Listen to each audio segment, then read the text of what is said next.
Hey, I'm Nancy Plants. Welcome to another video. This week, I am making some stuff with cabbage and potatoes because cabbage is 15 cents a pound this week. 15 cents a pound. And the potatoes were 2 bags for $4, so $2 a bag. I also picked up some cherry juice, but, that's not part of the video. But yeah, all of this, I ended up spending $11.11, and most of that was for the cherry juice, to be honest. But $11.11, and look, $1.42 for those 2 heads of cabbage, $1.42. So, yeah, I feel like I gotta make a video. I feel like the universe is telling me I have to make a video.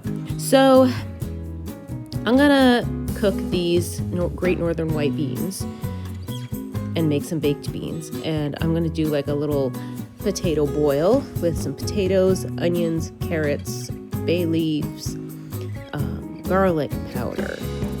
We're gonna add in some dried ramps from last spring. I'm gonna add this mushroom seasoning.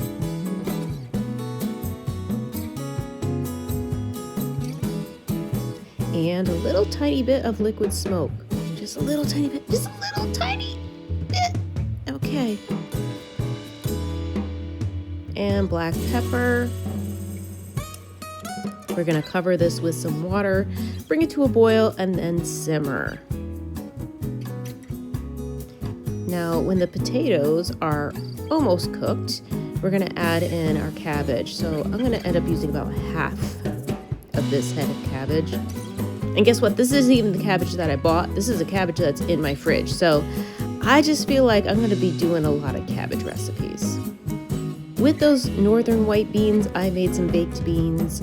I'm not going to show you how to do that in this video. I'll just link my baked beans video down below. But these were really good. And this is my potato boil. So I have the cabbage on top, nice and soft. I also made some barbecue soy curls. This is a big food prep, by the way. It's Sunday, and I want to make a bunch of food so that I have stuff for the week. So this is what this looks like. This was a huge plate of food. It was really good, super filling, and I have a whole bunch of leftovers. So I have meals for the week, as you can see. So thanks so much for watching. And subscribe. I'm going to be making more cabbage videos soon. I have a feeling.